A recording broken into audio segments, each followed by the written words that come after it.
All right, time to finally get our hands on some data and dive a little deeper into frequency distributions. Now, like we alluded to in the previous lecture, a frequency distribution counts the observations of each possible value in a variable. And one way that they are commonly depicted is by using frequency tables.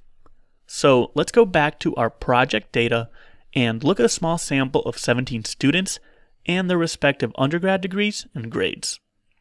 Now, if we wanted to show the frequency distribution for the undergrad degree variable in a frequency table, then we'd start by outlining the possible values that the variable can take, which in this case are art, business, computer science, engineering, and finance. And the next step is to simply count the frequency, or the number of occurrences, for each one. So if we start with business, you'll see that we have 1, 2, 3, 4, 5, 6, 7, 8 observations. So we just write that number. That's the frequency. Now we just repeat that for each possible value, and voila. Now, obviously in real life, you don't actually need to count them manually. In Excel, you can either use a pivot table or the countifs function to calculate frequencies, in this case for a categorical variable. And I'll show you how to do just that in a second. But first, we can also add what's known as the relative frequency, which is really just the count of each value as a percent of the total. So what this tells us is that 24% of our sample students here are engineering undergrads. All right, enough talk. Let's go write some Excel formulas. Now, if you want to follow along, please fire up the Excel statistics file from the course resources.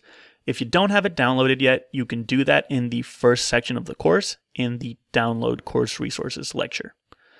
And if you do have it open, you can navigate to the Table of Contents tab, where you can see that I've already outlined all the demos and assignments that you'll be completing in each section of the course, all with the links to their corresponding tabs. So you're welcome. Right now, though, we're on the topic of categorical frequency distributions, so let's click on that. And you'll see that at the top here, we've got a question. What proportion of our graduates were placed within 2 months of graduation? Now, the purpose of this, and you'll see these questions on every single one of our tabs here, is to A, tie these concepts to real-world scenarios, in this case to our project, and B, to get you an idea of the types of questions that each of these concepts lets you answer. So in this case, we're going to be looking at the status variable and looking at its categorical frequency distribution. Now, the first way to do that is by creating a frequency table with a pivot table in Excel. So to do that, let's select any cell in our data here, go to Insert Pivot Table. You'll see that it automatically selects the entire range, and let's place it in our existing worksheet right here under our pivot table label. Let's press OK, and let me move these pivot table fields closer here so that we can look at them. In this case, we've only got the one field, the status. Let's drag that into our rows. And what that's going to do is give us all the possible values that this variable can take. And if we want to calculate the frequency for each value, we just drag that same field into the values. And there we go. Let's just rename this frequency. Let's call this status. And it looks like we've got 42 graduates that weren't placed within 2 months. And we've got 53 that were. But remember that the question asks for the proportion or the percentage of graduates. So to get that number, we need to add the relative frequency. So I'm going to add the status one more time. Call this relative frequency. Let's give myself some space here. Let me close this out.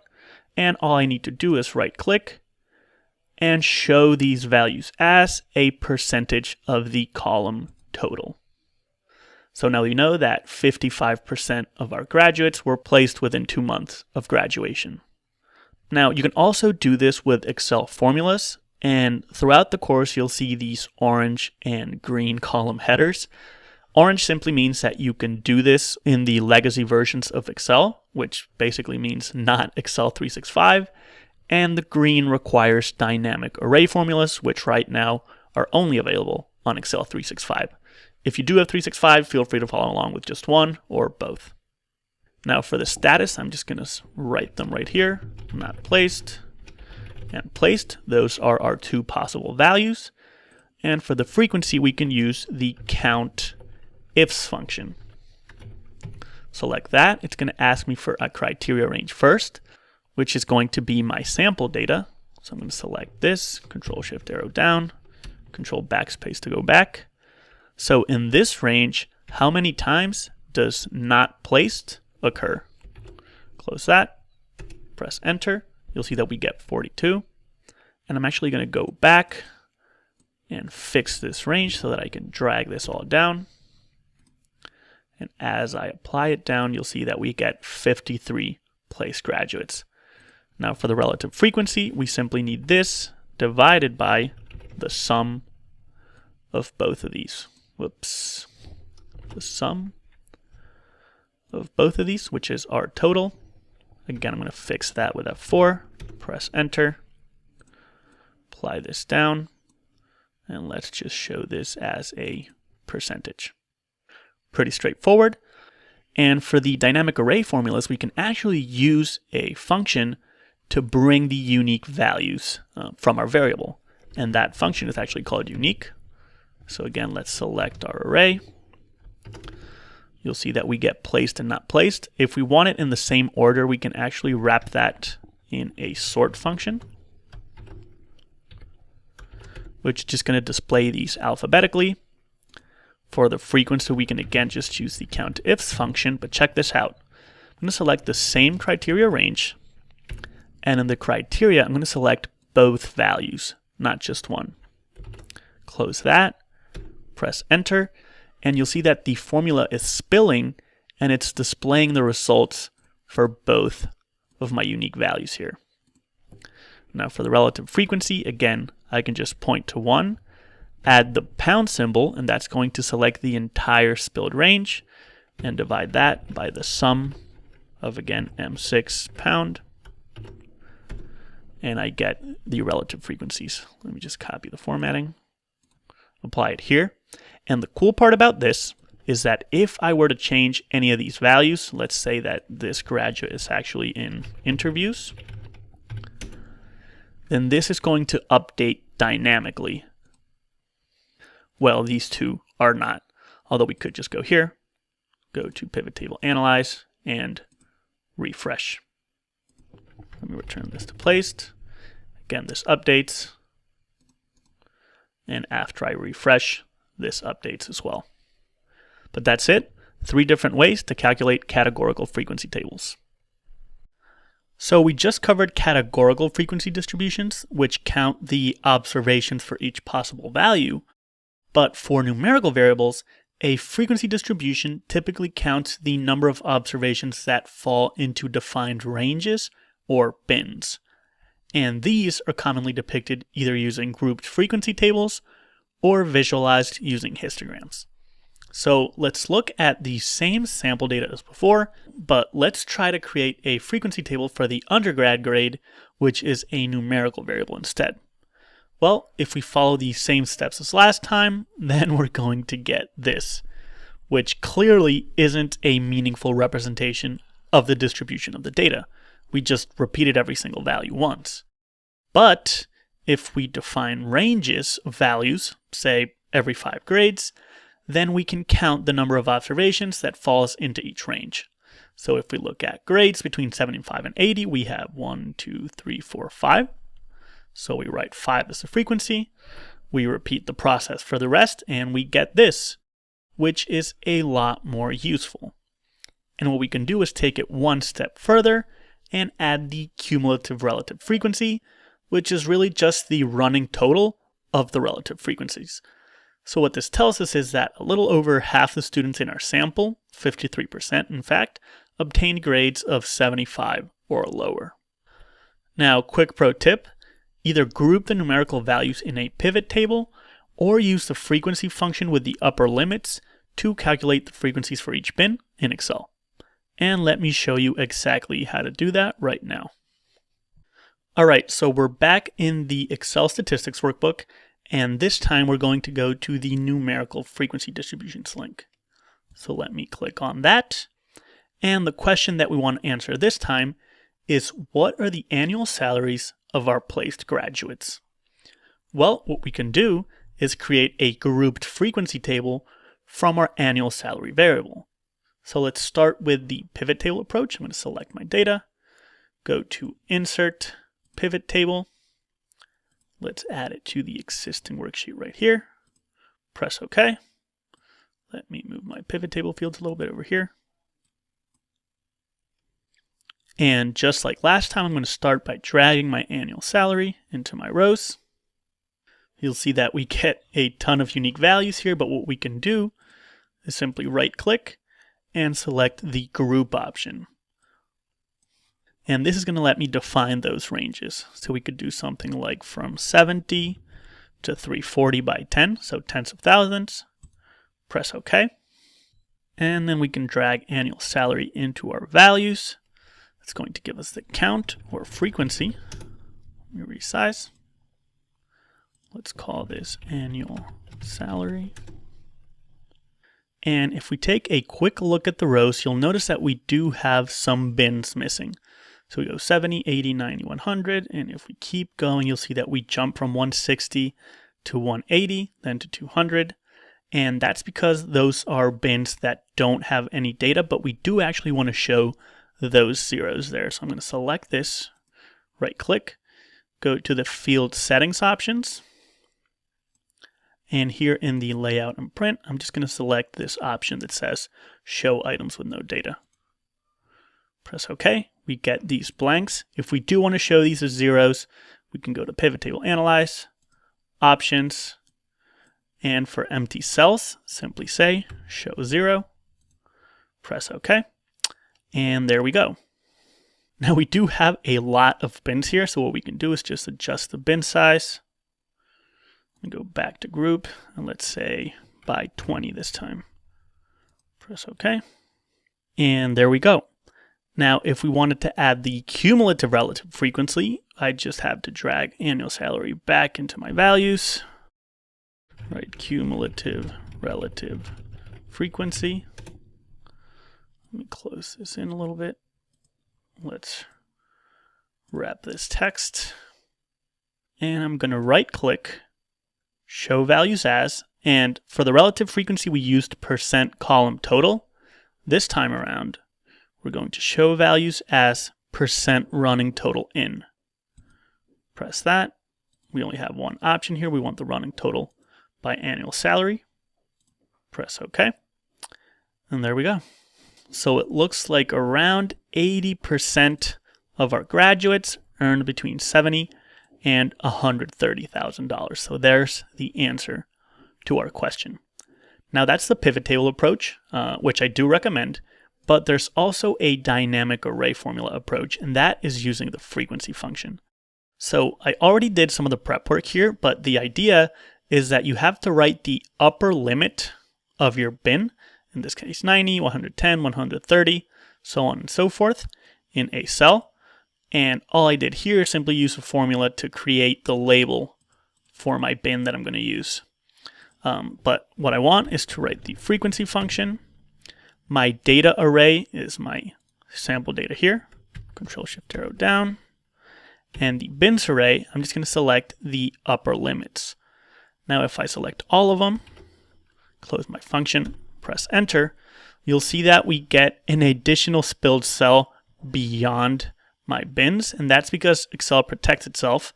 This is everything 90 or less. This is everything between 110 and 90. So it needs to add a number for anything that's greater than 350. But what we can do if we go back, press F2 to edit, and simply drag this up to the second to last bin, press OK.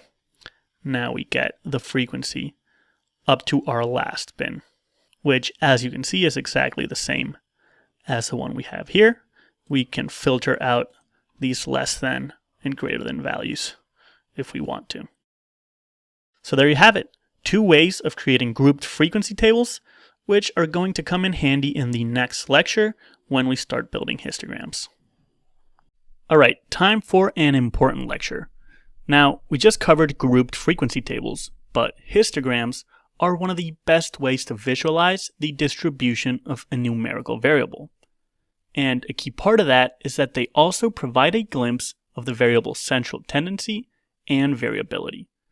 Now, we've seen a histogram already, but here's an example with the same grouped frequency table that we created in the previous lecture. So to turn this into a histogram, all we have to do is plot these frequencies, these numbers, as columns in a chart. And voila, that's all there is to it. The height of each column here represents the frequency. So now it's really easy to see that most students in this sample, at least, got grades either between 65 and 70 or 75 and 80. Now, quick pro tip, create a histogram in Excel by using a column chart to plot the variable's grouped frequency table instead of using Excel's native histogram chart type. Now I'm going to show you examples of how to create both in a second, but one is just much more customizable than the other. Now before I do jump to Excel though, I should call out that this is a relatively small sample of just 17 students, but if we were to create a histogram for the whole graduate class of 95 students, then we'd get something like this. Now it looks like most students actually got undergrad grades between 75 and 80.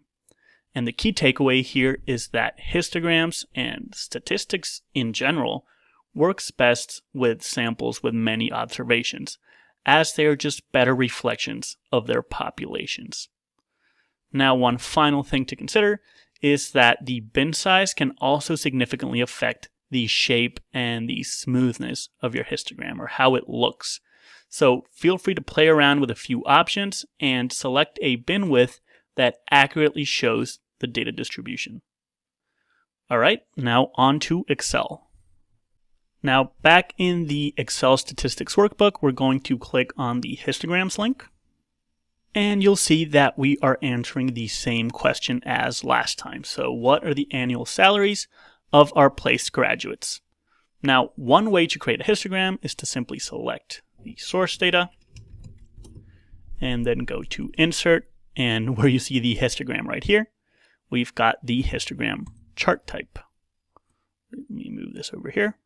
Let's call this salary distribution for MBA graduates, and maybe add some axis titles. So this is our annual salary, and this is the frequency. And if we start to look at the bins here, you'll see the problem that I have with the native histogram chart type. And that is that it sticks the minimum value in your range as the starting point for the first bin by default, and then it doesn't let you change it. So if we go to format this axis, right click, go to format axis, and let me bring these options over here so we can look at them more closely. We can do things like change the number of bins. So we have 7, we can change this to something like 10 or 15. Or we can change the bin width, which is a little bit funky, leading to these really incomprehensible numbers. So let's say maybe we want something like 20 like we had before, or let's try some other numbers. Let's try 30. It's a little bit too much, maybe 15. That looks like a better shape. So I like this distribution, and it does show the benefits of using this chart type, that as a quick exploration tool, it really lets you get a quick sense of what the best bin width is for your histogram. But what I do encourage after you find that is to actually create a grouped frequency table, now that you know how to do that in several different ways, by using that bin width that you found is the most optimal, which in this case is bin sizes of 15. So we have 75 to 90 here versus the 75.5 to 90.5 that we were stuck with using this chart type. So to create a histogram from this, I'm just going to select the data and go to Insert a column chart instead. So we've got this. And all we need to do is some minor tweaks to get this looking like a histogram like this one. So I'm going to start by selecting my columns, right-clicking, going to format the data series, and I'm going to change the gap width to 0% here, which is going to get the edges of each column to touch each other. Then I'm just going to add a white border around it so we get the same look that we had here. We can maybe remove the grid lines. Let's change this to salary distribution for MBA graduates. Again, let's add those axis titles.